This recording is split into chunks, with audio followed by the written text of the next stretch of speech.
Hello everyone and welcome. I am Andy Bryan from The Soul Pathway, and today I actually have the pleasure and privilege to be interviewing Jacqui McGinn.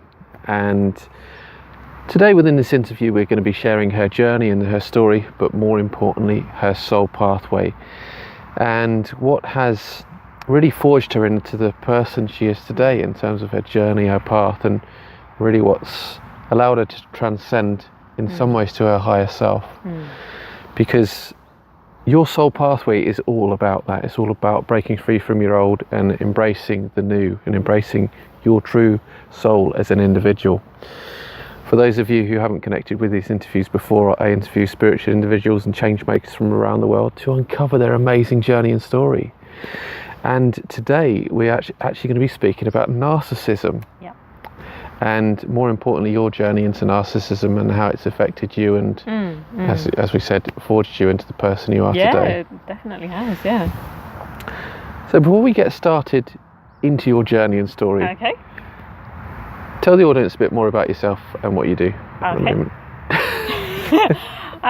So I'm Jacqui. I'm an energy healer, and basically, I've created a program to help kind of more spiritual individuals through the healing process of a narcissistic relationship. And so, what I discovered through my own journey is that truth inside yourself that's the healing force, and that's what this program is designed to do. It's to help bring that out so you can break free from those patterns of control. So I've, past life, not like past life, but, this lifetime as a languages teacher. So it's kind of interesting, I work a lot with synchronicity and symbols. So, language and meaning is a big thing for me too. I used to be an English and Japanese teacher.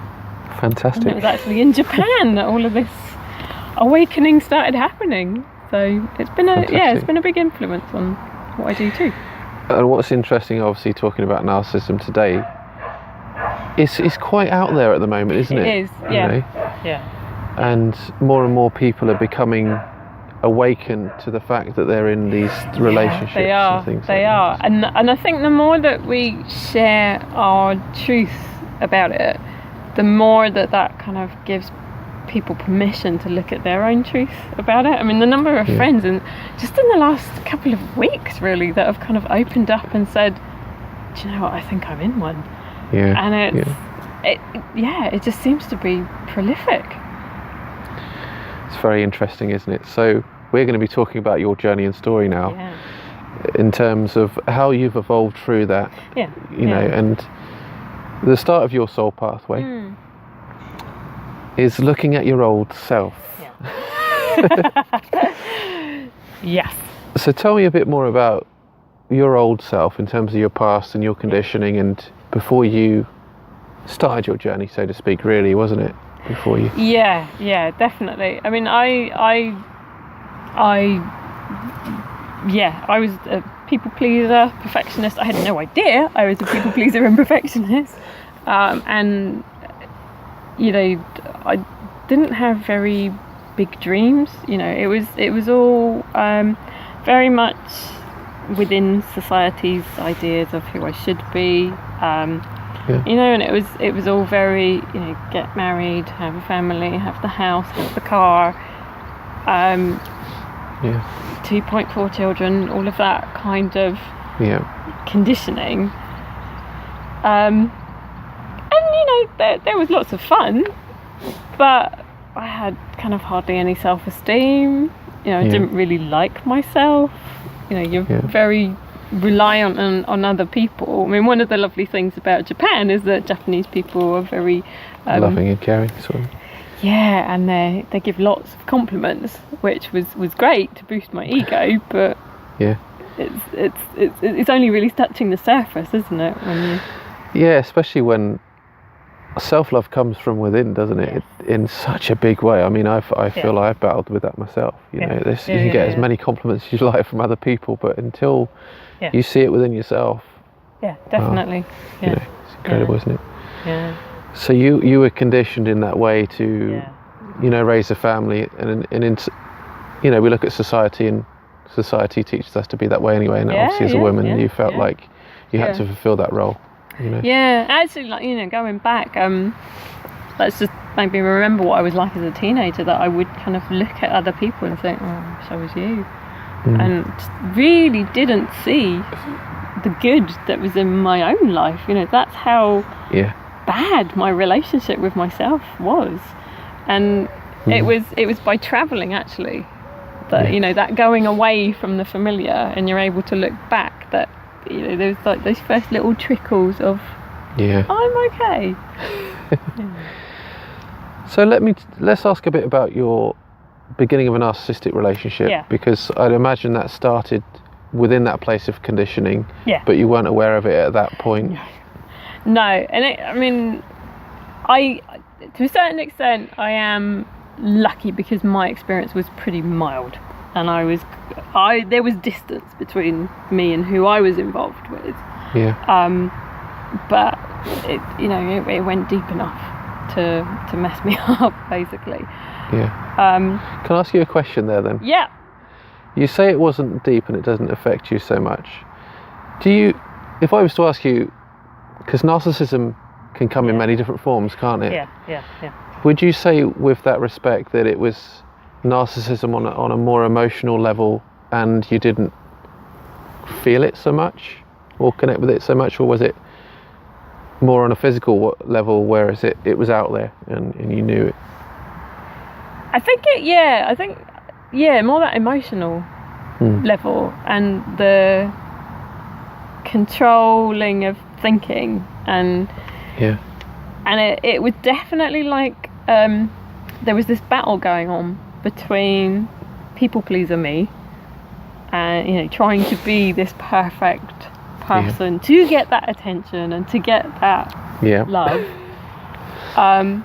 But then also there's this part of me that's like, well, why am I being ignored so much? I mean, this was my experience. Sometimes it's not an ignoring thing. It was, you know, just as how it manifested for me. And then, you know, every now and again, just enough to keep me hooked, there'd be like this beautiful, poetic messages that, you know, kind of stir the soul and make you think like, oh, this has to be my soulmate. This is just so beautiful. And there was so much synchronicity as well.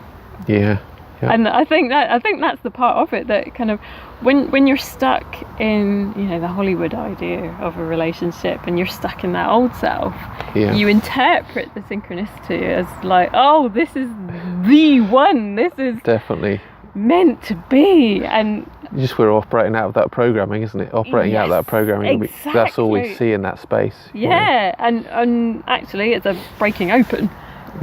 But it takes such a long time to detach from the fairy tale romance side of it. That's pure imagination.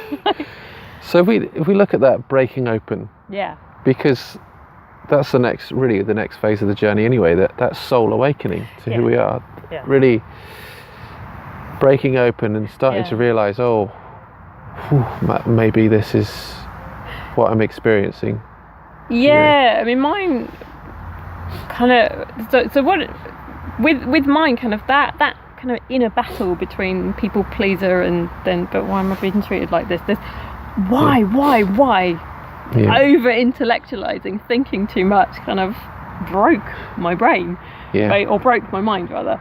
And I had this weekend of I wasn't sleeping properly. I was overseeing synchronicity and everything, and I actually started feeling like, oh my god, I'm in the Matrix, and I'm just like being controlled, and I'm a puppet. And I got really paranoid that, you know, I'd sold my soul to the devil, because I'd opened up my heart so much for the first time, and that would be used against me. And I mean, it was like an emotional roller coaster for a whole weekend. Can I ask you a question there? Yeah, sure. Because when our souls awaken in many ways, we're sort of seeing things with a new set of eyes for the first time, so to speak. So if we look at seeing it from Yeah. a different set of eyes, we're starting to identify the potential narcissistic relationship or narcissism in terms of personalities, traits, and things like that. Yeah. For me, it was more kind of the mind game aspect to it. Yeah. Can I ask you a question here, though? How would you say you define narcissism so that in some ways people can understand the differences in terms of traits, because there's there many different layers. Yeah, I mean, narcissism, it's not really all that easy to define because it comes in so many different shades. Yeah. Perhaps I find a really useful model for looking at narcissism is Dr. Craig Malkin's narcissism spectrum scale. Yeah. So, and the idea is that all of us are on the scale somewhere. Yeah. And at 10, we've got full-blown narcissistic personality disorder, sociopath, psychopath, manipulation, control, no empathy, pathological lying, gaslighting, which is where you do something but then you deny it and then you lead that person to question their own sanity. Yeah, and they sort of light the situation up in order to make it out to be something that it's not so much. Yeah. So that, I mean, that's it at its most extreme. But then there's kind of varying degrees of control, but it's all about I'm more special, and it's this need to have this mask, that's I have to be better than other people, and I will only keep people around me that will elevate me. So I probably have to put other people down so that I can stay there. And often there's trauma underneath it, and so it's like a chronic lack of not looking at the trauma, but then there can be a lot of manipulation around that. I know what you mean. Yeah. Oh, poor me. Oh, but I had such a terrible childhood. And then...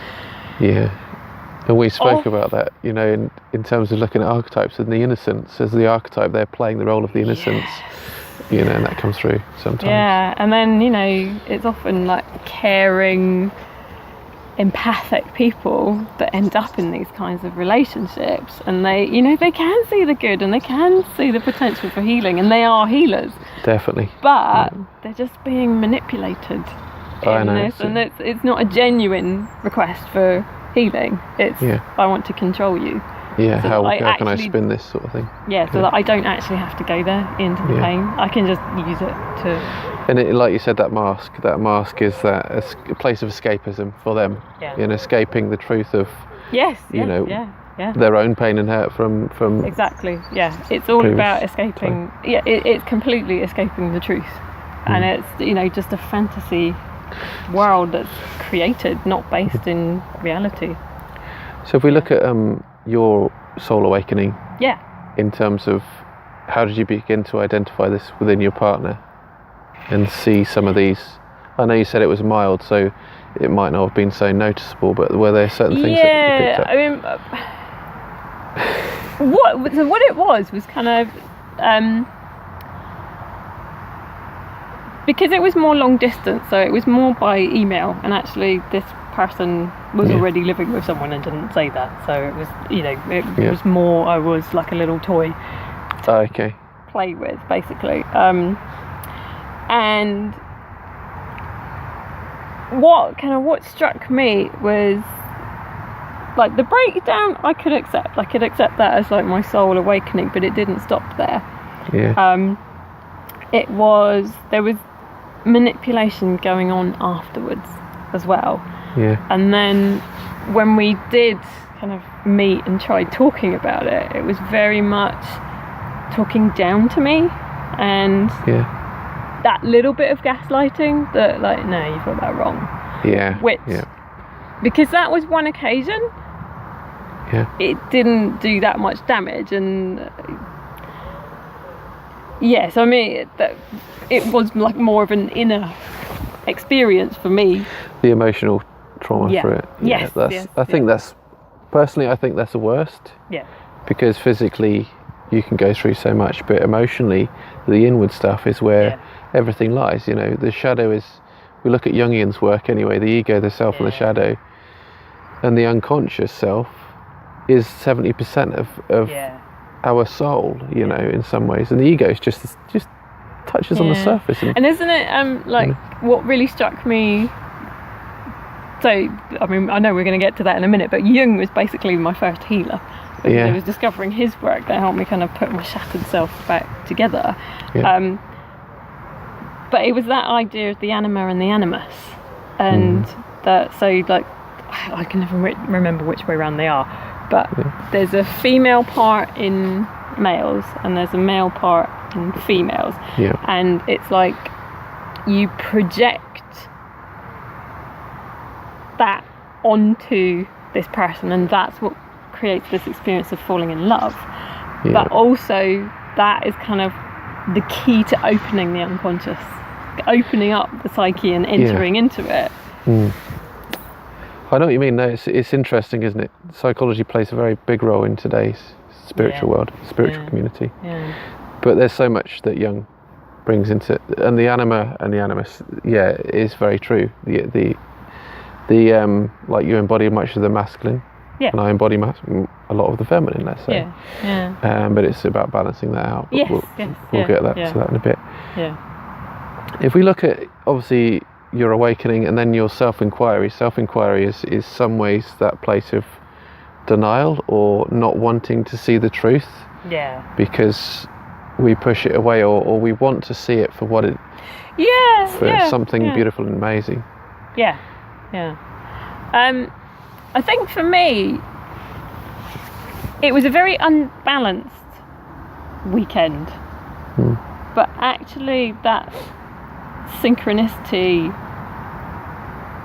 that was real to a certain extent. And what's really interesting is, like, it's becoming stronger and stronger in my work, so it's like I'm reconnecting with that state, but obviously from a balanced place now. So it was like, you know, those true gifts. But the analytical mind comes in and you're like, no, that, we can't use any of that. And it's easy to deny it, though. We want to deny it naturally, don't we? I think it's human instinct to say, look, this is amazing. You know, it's a beautiful experience that I'm going through. That there may be some minor things here and there, but it's fine. You know. And a lot of kind of, it must be me that's just really messed up. Like, you know, there's that element of like, but he's really messed me around, and then like, oh no, but it's that funny battle that goes on inside as well. So when you've gone through that place of self-inquiry, and either you choose to deny it, let's say, or you choose to move forward. Like, each and every one of us has that choice with every experience anyway, don't we? But we move to that place of the shift, and we either move forward and embrace the future, or we step back and we continue to repress it and not move forward. What was the shift for you in terms of moving forward and saying that this isn't right for me, and finding your own truth, to walking your own pathway? I think what it was, gradually I got introduced to more kind of spiritual energy concepts through like friends, and then it was my first psychic healing teacher. It was a guy from America called Craig Gingerless, very powerful psychic healer. And I did some workshops with him, did a little bit of training, and then finally I thought, right, it's time for a one-to-one session with him. And that's when he basically just said, you're highly spiritual, this is who you are. And and he was like, I just so want to help you get to where you need to be. And I just remember I felt like I was seen for who I really am for the first time. And it was like, because I didn't really know who I was, and to have this affirmation, this is who you are. I just remember I love it. Going to Starbucks afterwards and kind of just, because I was in tears for like a lot of the session, because it was just this final It's that opening. Tears like come you with the said. truth, Yeah. don't they? Like, yeah.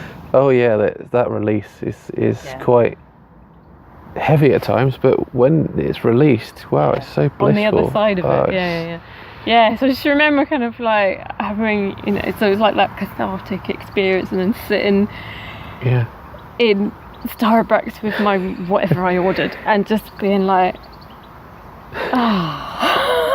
Definitely, that's nice. Yeah. So that was the start of your journey in your soul pathway, in a way, to awakening to your true self, your soul, being seen for the first time. And it's interesting you mention that, because I just put a post up today that once we awakened souls in some ways see people from the soul, or see the soul in people. Yet when we're conditioned and living through our conditioning, then we don't see through those eyes so much. I could do with more of that though. But it's amazing that when we do get to that place, we know we're on our soul pathway, because we're intuitively being guided by that, you know, and connected with that soul, and it's blissful, isn't it? You know, it's amazing. So we move on to that transcendence, and the transcendence is those trials we go through, those challenges we go through physically and emotionally, that healing you went through, but ongoing healing of now trying to really find yourself through this place of narcissism. And what I think would be interesting to do here as well with this part of the interview, tell your story on what your transformation was and what you learned and grew. But maybe share some things that some of your clients has gone through as well. So that'd be interesting. So I mean, really, like the narcissism, I didn't discover that until this year. I didn't make the link between what had happened and narcissism until January this year. Before then, it was actually the breakdown. You know, I'd spoken about that. I talked to people about it, but it was, you know, the mind manipulation that continued after that, where I was like, I don't know what's real, I don't know what's my imagination. That side of it, I kind of kept locked in shame, and was like, oh god, I must be like the only person that's ever gone through something like that. And that was quite isolating. There was a kind of sense of uniqueness and specialness about it, but you know, also isolation with that. But no, what was interesting is kind of, you know, I moved back to the UK in 2009, and I heard about theta healing from like a English conversation client. And she said, oh yeah, you know, it's a really easy technique, and when you've got quite an analytical mind, which I have, Same here. it's a good technique to kind of do for that. So I was like, oh, okay, that sounds good. And then the founder of theta healing was coming to London not long after I was moving back to the UK, and then there were people from Japan that were going to come over and train with her. And I was asked to interpret. When I thought I was going to do that, I went to an introductory evening about it, and I was sat there thinking, it's kind of interesting, maybe someday I'll do that. And then they had a raffle at the end, and gave away a free course, and my name was the one they pulled out, and it was like, oh, sometime definitely. Is now. And obviously with theta, I'd imagine with your trials, it brought up a lot from the unconscious. A lot of those patterns come through, don't they, through theta? They do, yeah. And I think as well, I mean, one of the things kind of like, yes, we can, because we, you know, change a lot of beliefs, limiting beliefs with theta healing, but I tend to find that there's then like a little recalibration, energy, psychic recalibration that happens afterwards, and you kind of need to go through that process as well. So like clients as well, you know, I've had to warn clients that sometimes, you know, like an old emotion might come to the surface, and they might be really angry. They'll often feel really peaceful after the session, and then it's like the whole psyche is like, oh, I like this, let's get rid of that so that we can maintain it more. yeah, so I mean that's one of the things. Theta healing is one. So I did the training, but then I felt like no, I don't feel quite ready. But it made me realise kind of how scattered and shattered my energy was, because there's like one healing in particular called like healing of the broken soul, which when it was done for me, it was like, oh my God, I was all over the place, and this just kind of really. So it helped you come back together, sort of thing. Yeah. It's interesting. Yeah, a bit Humpty Dumpty. And then esoteric healing was the next modality that I studied. So that was a 2-year part-time course. Yeah. Quite a heavy philosophy behind that one, but it's what's really interesting in terms of the soul is that we say that we're working with the energy of the soul, and the first law of esoteric healing is the all disease is the result of inhibited soul life. And interesting. The goal is to become a soul-infused personality, and I think that's really inspired this way of thinking about kind of bringing the soul into all different aspects of our life. And definitely, no, it's very interesting. So your trainings were very much a big part of your trials in terms of finding yourself in such a big way. Oh yeah. I know. Like healing's never all angels and light and unicorns. It's we spoke about that quite a lot, actually. It's interesting in that you can't neglect the shadow. And those people that enter spirituality to express love and light will be torn apart in some ways, because you're going to be exposed to the shadow as soon as you come and embrace that side. You can't escape the shadow. Like it will re-emerge whenever you need to heal. You've got to face it. Yeah. And that it's not an easy thing by any stretch of the imagination, but on the other side of it, integrating that shadow and kind of being whole. So if I ask you about that in terms of your trials, did you do a lot of that work through that process, and if so, what did you do through your trials, sort of thing? So for me, kind of I did come back to the UK with the intention of setting up some kind of spiritual or training in psychotherapy, training in something, and as life and my soul would have it, I ended up back in education, which is what I was doing in Japan. I was teaching English in Japan, and I ended up teaching Japanese over here. And I also worked for an agency, and I ended up working with quite a lot of very challenging students. And sometimes if you're in a classroom and you're interacting with people, like they're gonna hit your trigger points every now and again.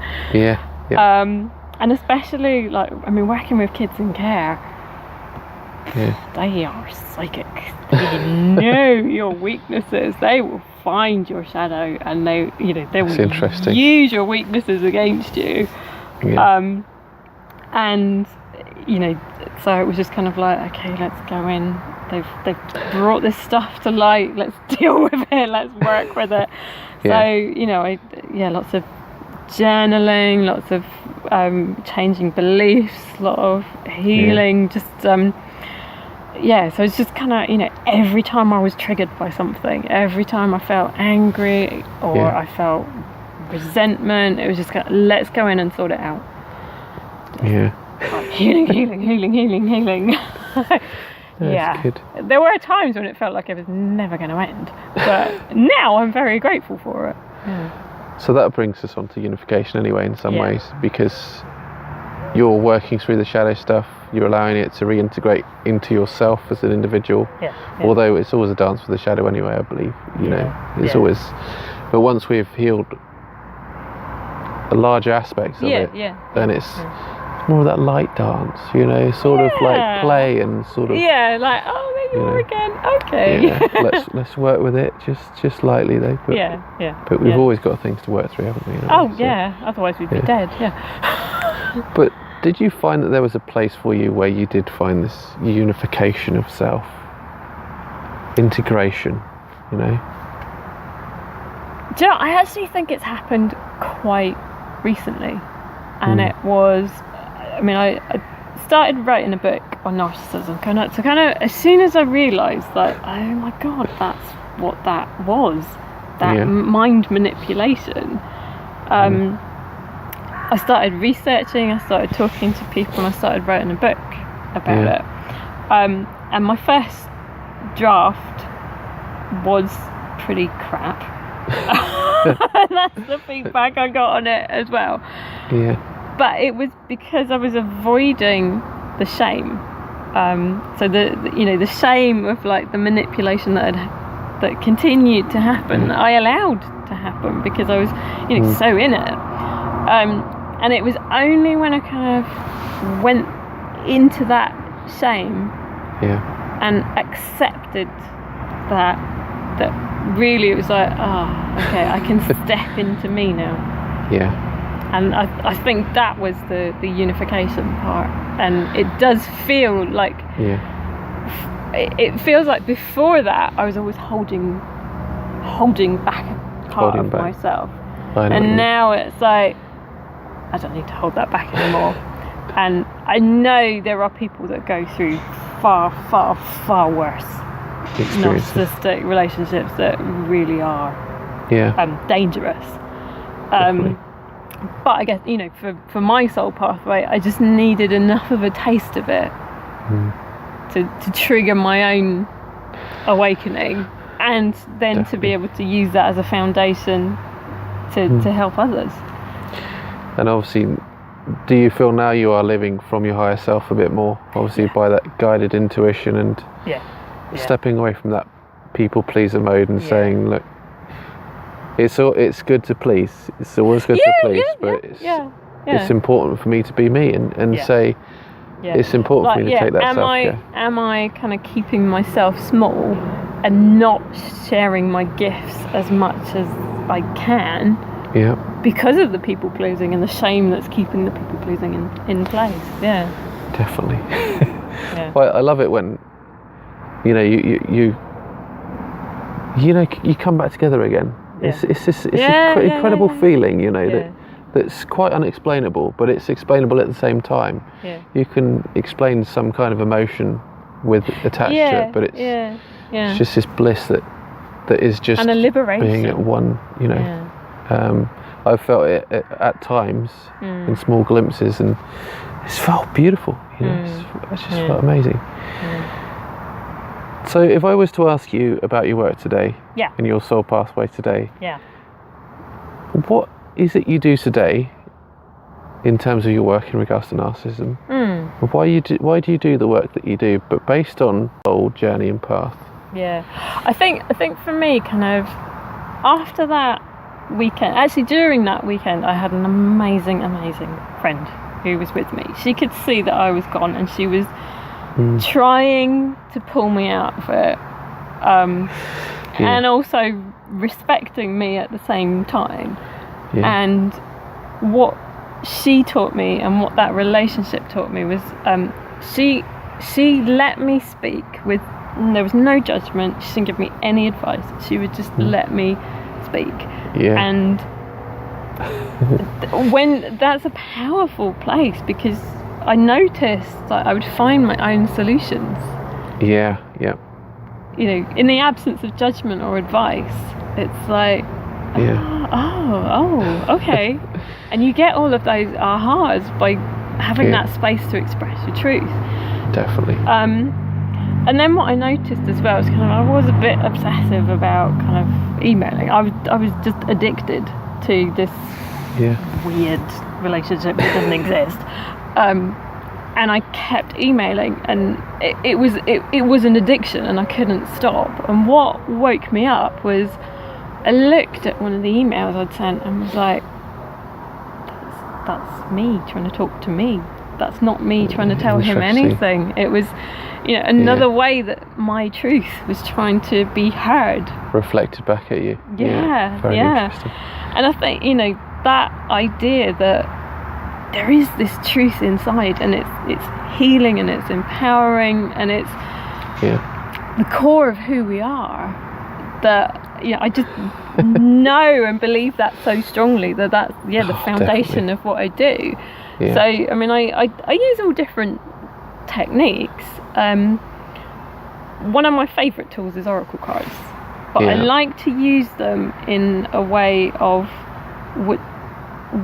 what do you see in the card? Where is your eye going? Yeah. And then kind of listening to what the mind is telling me, and then being able to kind of rearrange that, help the person rearrange that information so they're more balanced and more at peace with themselves as well. Yeah. Interesting. That's good. Yeah. And narcissism is definitely a battle with oneself, and Yeah. you know. Yeah. And really, it's got nothing to do with that person. It's all about yourself, but recognizing the need to embrace yourself, isn't it? So. Yeah, and it's very much kind of like a lack of boundaries, where you know that person's ego and your ego are just kind of intertwined, and really it's about untangling that. And so I mean, what part of my process is to kind of help untangle the energies, so it's your energy that's in your space. Excellent. And we're releasing that other person's No, that's good, and I think that's so important, isn't it? Because it is the soul's becoming attached in some ways. So where can we find out more about yourself and your work? So I do have a webpage. So there's a little bit on there, but probably my Facebook page is the best place. So I am. What I can do is, if you're watching this video, if you're watching it on YouTube, there will be a link in the description. Yeah. And obviously, if you're watching this in the app as well, then I'd recommend to pop onto YouTube. Yeah. And then there'll be all the links below the video as well, because I'm not going to be posting this as a Facebook video itself independently, but it will be a YouTube video. So you'll find all the links to Jacqui's website, her Facebook, and even other social links if they want to connect with you. Them, So, okay, one last bit of advice. What would be one last bit of advice you would pass on to anybody that's experiencing a narcissistic relationship, whether it be a partnership, whether it be a family member, or whether it even be a friend that's they've woken up to realise actually they're actually manipulating and controlling me? I think that, what I always say is kind of connect with your heart, connect with your truth. It can be a painful realization, definitely, and there is a high probability that relationship has helped you hide some of your own pain. Definitely. Yep. So yes, there's going to be a process to get back to you, but on the other side is just your gifts that you can bring to the world. Your truth is just going to help so many people. Definitely. And so it will be painful, but on the other side of it is just so much beauty, peace, and happiness. So just find your own truth. Find your own truth. Yeah. And I love that you say that, because again, my work's all about finding your own truth. Because truth is everything, isn't it? It's transparency. It's really who we truly are, and it's not hiding away from ourselves. It's just saying, okay, this is me, and I'm not going to hide away. And the whole of it, the shadow, and every aspect of it. But in many ways, the truth is the hardest thing. Yes. Yeah. But it holds within everything. So, but thank you so much for the interview today. And thank you all for listening. Thank you. Obviously, you can find out more about Jacqui and her work on her websites, on her social media links. And thank you again for tuning in. And I will be sure to follow up with another interview again soon. So Thank you for listening. Thank you. And I'll say bye for now.